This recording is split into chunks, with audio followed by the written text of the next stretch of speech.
माँ, ये राधिका है, तुम्हारी बहू। राधिका गांव में हॉस्पिटल में नर्स का काम करती है। बस हम दोनों में दोस्ती हो गई और हमने शादी कर ली। राधिका, माँ के पैर छू। अरे चल हट नालायक। अरे मैंने क्या क्या सपने देखे थे कि तेरी शादी किसी अमीर घर में करूंगी और दहेज में लाखों रुपए लूंगी, और तू गांव की इस मामूली लड़की को मेरी बहू बनाकर ले आया। लेकिन बेटे की जिद के आगे सुनीता देवी मजबूर हो जाती है। राधिका सुनीता देवी को फूटी आंख भी नहीं भाती थी। तुम चिंता मत करो भाग्यवान, हम दोनों मिलकर अपनी बहू को इतना सताएंगे कि वो हमसे तंग आकर ये घर छोड़कर चली जाएगी।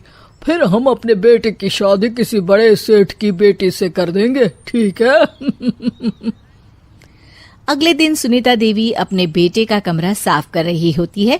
तभी बहू के सामान में उसे एक बड़ी बड़ी मूंछों वाले आदमी की तस्वीर दिखाई देती है और उसके कंधे पर एक बड़ी सी बंदूक टंगी होती है। तस्वीर के नीचे लिखा होता है डाकू मंगल सिंह। ये किसकी तस्वीर है बहू? ये मेरे पिताजी की तस्वीर है। बस फिर क्या था। ये सुनते ही सुनीता देवी के हाथ पैर कांपने लगते हैं। वो भागती हुई सीधा अपने पति के कमरे में जाती है। अरे गजब हो गया जी, गजब। अरे क्या हो गया भाग्यवान? हमारी बहू एक मशहूर डाकू मंगल सिंह की बेटी है। हे भगवान, अब क्या होगा? क्या कहा? डाकू मंगल सिंह? अरे मर गए रे। सुना है वो तो बड़ा ही खतरनाक डाकू है, मारता ज्यादा है गिनता कम है। लोग पुलिस वाले भी उसके नाम से कांपते हैं।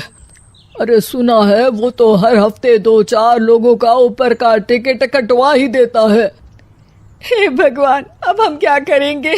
ये हमारे नालायक बेटे ने कैसी मुसीबत हमारे गले बांध दी। हाँ वो तो है, अगर हमने बहू को जरा भी तकलीफ दी तो उसका बाप मंगल सिंह हमें गोली से उड़ा देगा। अब जो मैं कहता हूँ उसे ध्यान से सुनो। तुम बहू से बिल्कुल घर के काम मत करवाना, और ध्यान रहे उसे किसी प्रकार की तकलीफ नहीं होनी चाहिए, समझ गई ना? और ऐसा ही होता है। अगले दिन सुनीता देवी रसोई में खाना बना रही होती है कि तभी, ये क्या माँ जी, मेरे रहते आप खाना बना रही हैं? चलिए हटिए, मैं खाना बना देती हूँ। अरे नहीं नहीं बहू, तू यहाँ क्यों आ गई? जा, तू अपने कमरे में जाकर आराम कर, मैं खाना बना लूंगी। सुनीता देवी जिद करके राधिका को भेज देती है। फिर एक दिन, अरे फर्श पर कितनी धूल जमी है, माँ जी देखेंगी तो नाराज हो जाएंगी, मैं अभी यहाँ पोछा लगा देती हूँ। राधिका जैसे ही पोछा लगाने लगती है कि तभी उसके ससुर की नजर उस पर पड़ती है। बंसीलाल भागता हुआ वहां आता है। अरे नहीं नहीं बहू, तुम ये क्या गजब कर रही हो? बहू तो बेटी समान होती है और हम ना अपनी बेटियों से काम नहीं करवाते। तुम आराम से बैठकर YouTube पर किड लॉजिक चैनल की सास बहू की कहानियां देखो। वो लोग ना बहुत अच्छी अच्छी कहानियां बनाते हैं। सच? आप देखते हैं? अरे मैं तो रोज देखता हूँ। शहर की बहू तो मेरी फेवरेट कहानी है। हाँ, ये कहकर बंसीलाल पोछा लगाने लगता है। इस तरह राधिका के सास ससुर सारा दिन उसकी खुशामद में लगे रहते हैं और उसे किसी महारानी की तरह रखते थे। कैसा लगा बहू? पिज्जा टेस्टी तो है ना? अच्छा, मीठे में क्या खाओगी बोलो तो? माँ जी, मुझे तो काजू कतली बहुत पसंद है और उसके बाद 1 गिलास लस्सी मिल जाए तो मजा आ जाएगा। ये सुनते ही सुनीता देवी अपने पति को कोहनी मारते हुए कहती है, अरे सुना नहीं बहू क्या मांग रही है? जल्दी से भागकर बाजार जाइए और सब खरीद कर ले आइए। हाँ हाँ भाग्यवान, अभी जाता हूँ। राधिका की तो 5 उंगलियां घी में थी। वो तो अपने ससुराल में मजे कर रही थी। दूसरी तरफ राधिका की सास उसके लिए कभी नई साड़ी खरीद लाती तो कभी उसके लिए नए गहने बनवा देती। फिर एक दिन डाकू मंगल सिंह अपनी बेटी राधिका से मिलने अपने आदमियों के साथ आता है। उन सबको देखते ही राधिका के सास ससुर डर के मारे कांपने लगते हैं। मर गया रे, डाकू मंगल सिंह तो सच में कितना डरावना दिखता है। ऊपर से इतनी बड़ी बंदूक लेकर घूमता है। कैसे हैं समधी जी? क्या हुआ? आप इतना घबरा क्यों रहे हैं? और आपको इतना पसीना क्यों आ रहा है? आपकी तबीयत तो ठीक है ना?